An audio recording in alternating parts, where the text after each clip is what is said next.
When Euro Disneyland opened in 1992, the company had huge hopes for the future of the resort. These can be seen here in this fun map. There were already a lot of expansions and attractions mentioned in this map that weren't built at that time, such as Space Mountain de la Terre à la Lune. Make sure to check our video on this amazing attraction, a Little Mermaid ride, a Beauty and the Beast attraction, and an Indiana Jones themed Miniland. Oh boy! Today, when you enter the worlds of history, discovery, and ageless fantasy at Disneyland Paris, you can make your way to the back of the park and discover Indiana Jones et le Temple du Péril, and a small shop dedicated to this franchise. The roller coaster itself has a somewhat interesting history, as it was Disney's first looping coaster made by Intamin. What most guests don't realize is that for some time the plans were much bigger and spectacular. This can actually be felt if you ride the Disneyland Paris Railroad, as the Adventureland section just doesn't come to an end, and all you see is trees and trees and trees until you finally reach Pirates of the Caribbean. This gives you a peek at the huge plot of land that remains undeveloped. The original idea can be divided into sections, because there was a roller coaster, which later became what we have today, but at some point there would also be a fully fleshed out Miniland, containing several attractions, shops, and a restaurant. The original idea was to reuse the older plans of the Indiana Jones and the Lost Expedition for Disneyland, created in the late 1980s. The upgraded plans would consist of two rides, both enclosed in the same complex, the Ore Car attraction and the Jeep attraction. The first one would be a roller coaster, which would have recreated the mine chase sequence of Indiana Jones and the Temple of Doom, with rusted minecarts running along volcanic caves. The second was to be a dark ride which would have recreated other famous exploits of Indiana Jones, such as his escape from the giant rock boulder of Raiders of the Lost Ark. The Disneyland Railroad would enter the show building and chug across a wooden bridge through the complex.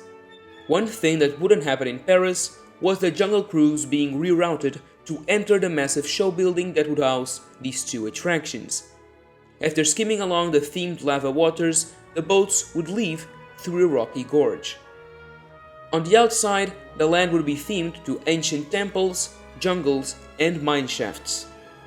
While not much is known about this Disneyland Paris version, we believe that it would have been very similar to this abandoned project. Going back to the fun map, you can easily spot the similarities. Thanks to Disneyland Paris Treasures, we can explore this map in super high detail. And zooming in, we spot the train entering the temple, just like in the original concept, the minecarts leaving and entering temples and caves, just like in the original concept. Oh, and what's this? The jeeps from, you guessed it, the original concept. Note that in this map there is no mention of Indiana Jones. This could simply be because Imagineers didn't want to create a land inside a land, so they named this part of Adventureland La Jungle Inexplorée, or the Unexplored Jungle. This would make a lot of sense story-wise, as the Explorers Club restaurant, now Colonel Hafiz Pizza Outpost, was the last part of civilization before the unknown adventures and dangers of the jungle. Now, what we get in this map is very limited, because this isn't a concept art. It's just a fun map souvenir, so there would be more things included, such as shopping, a restaurant, and there were even rumors of an indoor show. With this Miniland, the Disneyland Park would feature even more advanced technology. The Jeep attraction described in the original concept ended up being built in Anaheim. The Indiana Jones and the Temple of the Forbidden Eye opened in 1995 to an amazing reaction from fans. It was a huge hit, and to this day remains as one of the park's signature attractions. Returning to Euro Disney, This Miniland was put on hold for future expansion, as the resort was already way past the budget. When it opened, the newest Disneyland wasn't a success. As a matter of fact, it was a fail financially speaking. Guests were coming, but they weren't spending nearly as much as Eisner, the CEO, thought they would. The hotels had lots of spare rooms with no one to sleep. With this, new attractions needed to be built, not only to encourage new people to come, but to also increase the park's capacity. Ultimately, the smaller budgets and requirements for a high-thrill attraction brought the birth of Indiana Jones et le Temple du Péril. This was a new, cheaper version of the Ore Car attraction, where guests start by exploring an abandoned mine camp, wandering toward a temple, where then they climb a staircase to the temple entrance. Inside, they board a mine car which goes up and down over the surface of the temple, clearing debris or putting back the artifacts and so forth. The car then goes out of control and upside down during its trip around the temple. It lacks the indoor show scenes that would have been the main focus of the original and the same scale as its Blue Sky predecessor, but the queue makes use of the enormous amount of available land and has good landscaping, winding paths, and lush vegetation. Before deciding on this version, it was considered building two separate roller coasters. These would be exactly the same, but one temple would be fully built, just like the one we have now, and the other was more a deconstructed version, which would use the same track. The queue was going to also feature parts of a temple and create a more impressive attraction and scenery.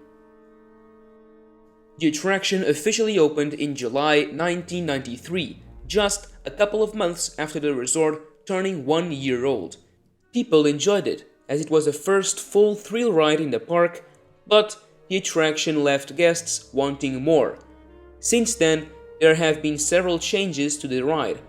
Seeking a new attraction to market for their 2000 season, the Imagineers created Indiana Jones et le Temple du Péril backwards, where you would ride the same track but backwards.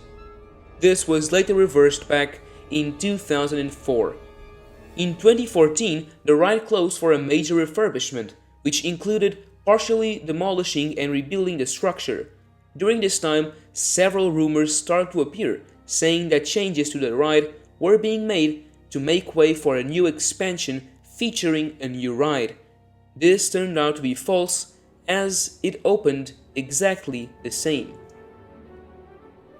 We don't know what the future might hold, and what it might bring to this corner of Adventureland. The Disneyland Park hasn't received a new ride since 2006 with Buzz Lightyear Laser Blast. But when it does, if I were to bet, I'd say that it would be right here.